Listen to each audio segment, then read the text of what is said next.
Olá, meus queridos, tudo bem? Estamos aqui mais uma vez para a gente poder conversar sobre outra hipótese de pagamento indireto, tá? Hoje, especificamente, nós vamos conversar sobre a imputação do pagamento. Imputar, gente, significa indicar, apontar. Como vocês sabem, nada impede que uma pessoa contraia várias obrigações com outra. Então, a imputação do pagamento, ela consiste na indicação, na determinação da dívida a ser quitada, a ser adimplida, quando uma pessoa se encontra obrigada por dois ou mais débitos, que tem que ser da mesma natureza, tá? Com um só credor. E aí, gente, diante dessa situação, quando eu tenho um devedor que possui vários débitos de obrigações distintas, só que da mesma natureza, com um só credor, essa pessoa, esse devedor, ele efetua o pagamento, só que o pagamento não é suficiente para saldar todas as obrigações, para adimplir todas as obrigações. Aí surge a imputação do pagamento, apontar, indicar qual o débito, qual a dívida que será quitada mediante aquele pagamento parcial, mediante aquele pagamento que não é suficiente para quitar todas as obrigações. Assim, por exemplo, pensem na seguinte situação, tá? Se três dívidas são, respectivamente, de 50, 100 reais, e dos 50, 100 e 200 mil reais, e o devedor, gente, ele paga 50 reais ao credor, tá? Coitado, né? Uma dívida de 50, de 100 e de 200 mil reais. E o devedor, ele paga apenas 50 reais ao credor. Esses 50 reais, gente, ele vai ser imputado, ele vai servir para pagar qual débito? A imputação, ela poderá ser feita em qualquer desses débitos, né? Se o credor concordar com esse recebimento ali parcelado, tá? Da primeira, da segunda, da terceira dívida, porque ainda vai faltar um valor, beleza? Então, isso é imputação, e a imputação está lá determinada no 352. Eu coloquei aqui para vocês no slide, vou espelhar aqui na tela para a gente ler junto. Vamos lá? O slide, ele me diz o seguinte, 352. Olha aí comigo na tela. A pessoa obrigada por dois ou mais débitos da mesma natureza a um só credor tem o direito de indicar a qual deles oferece pagamento, se todos forem líquidos e vencidos, tá? Então, gente, diante disso... desculpa aqui, tem um negocinho errado. Vamos apertar aqui. Então, diante disso, gente, nós percebemos que o objetivo da imputação é favorecer o devedor. Como favorecer o devedor? Possibilitando que o devedor escolha o débito que ele pretende adimplir ali com aquele pagamento parcial, tá? Se o devedor ele não fizer essa escolha, né, se ele não indicar, se ele não apontar qual o débito que ele pretende adimplir com aquele pagamento parcial, esse direito transfere ao credor, como a gente percebe aí da leitura do 353. Não tendo o devedor declarado em qual das dívidas líquidas e vencidas quer imputar o pagamento, se aceitar a quitação de uma delas, não terá direito a reclamar contra a imputação feita pelo credor, salvo provando haver ele cometido violência ou dolo, ok? Gente, quais são os meus requisitos para a imputação do pagamento? Da leitura do 352 e do 353, a gente encontra 4 requisitos para a imputação do pagamento. Quais são eles? Primeiro é a pluralidade de débitos. Gente, esse requisito é o mais básico, não é isso? Não há imputação do pagamento sem haver uma pluralidade de débitos. Porque se eu não tivesse uma pluralidade de débitos, eu não teria qual débito a indicar, tá? Eu só posso falar em imputação quando eu tenho uma única dívida, quando essa dívida se desdobra, ou seja, quando além do capital da dívida principal, eu passo a ter juros, que aí vão ser acessórios do meu débito principal. E aí, gente, o próprio artigo 354, ele fala que neste caso, o pagamento primeiro imputa-se nos juros vencidos para depois atingir o capital, tá? Mas a regra geral é que para que haja imputação do pagamento, eu tenho que ter a pluralidade de débitos, né? Para que eu possa indicar, para que o devedor possa escolher qual débito será adimplido primeiro, ok? Meu segundo requisito, gente, é a identidade das partes. Todas aquelas relações obrigacionais, elas devem vincular o mesmo devedor e o mesmo credor, tá?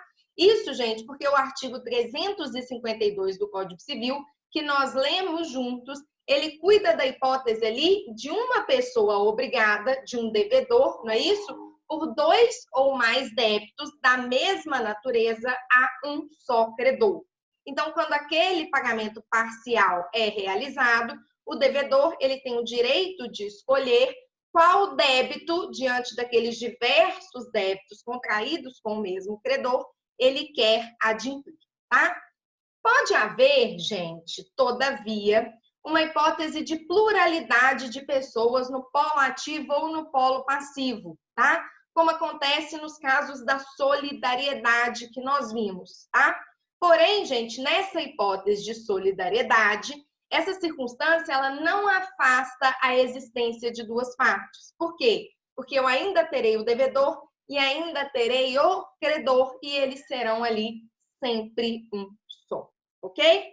Meu terceiro requisito é a natureza das dívidas. O 352 do Código Civil, que nós acabamos de ler, ele exige que para a imputação do pagamento, os débitos sejam da mesma natureza. Não foi isso que nós lemos? Ou seja, eles têm que ter por objetos coisas fungíveis, tá? De idêntica espécie e qualidade. Então, gente, se uma das dívidas for de dinheiro e a outra dívida consistir na entrega de algum bem, havendo ali pagamento em dinheiro, não há necessidade de imputação, né, do pagamento, porque aí a gente sabe que o pagamento em dinheiro vai servir o quê? Para o pagamento das dívidas de dinheiro, tá? Não pode, gente, o devedor pretender imputar o valor pago no débito referente à entrega, né? No débito referente à entrega de um bem, de um objeto, de uma obrigação de dar coisa certa, tá? Essa fungibilidade dos débitos, gente, ela é necessária, por quê? Porque é a partir dessa fungibilidade dos débitos que se torna indiferente ao credor receber uma prestação ou outra, tá? É por isso que os débitos têm que ser da mesma natureza, é por isso que os débitos têm que ser fungíveis entre si, tá? Só diante da fungibilidade entre os débitos é que é possível haver uma imputação em pagamento, tá? Então, se ambas as dívidas, se todos os débitos consistirem em dinheiro, por exemplo, eu tenho a fungibilidade. Se todos os débitos consistirem na entrega de um objeto e esse objeto for o mesmo, eu tenho uma fungibilidade, tá? Lembrando que quando nós falamos em dívidas, tá? Quando nós falamos em débito, além de serem fungíveis, todos os débitos têm que ser líquidos e vencidos, tá? Isso porque, gente, a dívida, o débito tem que ser exigível, todos eles, para que se possa realizar a imputação, ok? Gente, o nosso quarto requisito é a possibilidade de o pagamento resgatar mais de um débito, tá? Então, para que se possa falar em imputação do pagamento, a importância, o valor que está sendo pago, que está sendo entregue ao credor, tem que ser suficiente para resgatar mais de um débito. Então, tem que ser suficiente para adimplir mais de um débito, mas não todos os débitos. Por isso que eu falo com vocês em um pagamento parcial, tá? Se o devedor, gente, ele oferece um pagamento que é suficiente para pagar apenas uma dívida, a dívida menor, tá? Não é possível que ele impute o pagamento em outra dívida. Então, naquele exemplo que nós demos, eu tenho 3 dívidas, uma de 50 mil, uma de 100 mil e uma de 200 mil. O devedor pagou 50 mil reais. Nesse caso, não é lhe dado a oportunidade de imputar o pagamento, tá? Por quê, gente? Porque nessa hipótese, o pagamento vai quitar a dívida menor, tá? Por que que não é, gente, possível nessa hipótese que o devedor impute o pagamento? Porque se há numerário suficiente para quitar um dos débitos, a partir do momento que se fizesse a imputação do pagamento em outro débito, o devedor estaria constrangendo o credor a aceitar um pagamento parcial. E como nós sabemos, né, nós vimos lá no 314 do Código Civil, isso não é possível, tá? Então lembrem-se disso. Na imputação, o pagamento ele tem que ser suficiente para resgatar mais de um débito, mas não todos, tá? Se o pagamento for suficiente para resgatar apenas um débito, para quitar apenas um débito, aí não há possibilidade de indicação, aí não há possibilidade de apontar por parte do devedor, tá? Aí o pagamento, aí esse valor será feito para adimplir ali a menor dívida, porque senão eu estaria descumprindo os ditames do 314, que fala que o credor não é obrigado a aceitar pagamento parcial, ok? Gente, continuando então a falar sobre a imputação do pagamento, tá? Nós já vimos aqui no slide os elementos da imputação, não é isso? Vamos para o nosso próximo slide, que me fala do 354, 355, das questões da ordem de imputação. Gente, o que é essa ordem de imputação? A ordem de imputação, ela ocorre quando nem o sujeito passivo, tá? Ou seja, o devedor não se manifesta, ele não imputa, ele não indica qual débito ele quer realizar o pagamento, tá? E também, gente, o credor ele opta por não realizar essa imputação, por não escolher o modo como será feita essa imputação. Nesses casos, gente, seguirá a ordem do 354 e do 355. Qual é essa ordem? Primeiro, 354.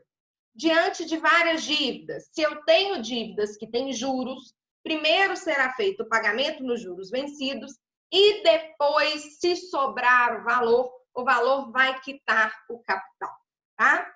Se eu estou diante de diversas dívidas líquidas e vencidas, tá? Primeiro eu imputo as dívidas mais antigas para depois atingir as mais novas. Porém, se todos os débitos forem líquidos e vencidos ao mesmo tempo, como eu não terei ali dívidas mais antigas, primeiro eu pago as dívidas mais caras, mais onerosas, para depois atingir as menos onerosas.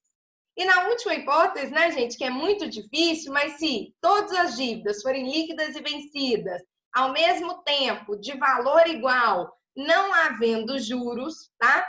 Nessa situação, fala-se que a imputação ela será proporcional a todas as dívidas. Nesse caso específico, gente, a gente não tem um posicionamento legal, tá? Esse caso específico é uma determinação doutrinária, ok? Gente, muito tranquilinho a imputação do pagamento, né? No nosso próxima aula, nós vamos falar sobre a subrogação, ok? Eu espero vocês lá. Muito obrigada pela atenção e até mais.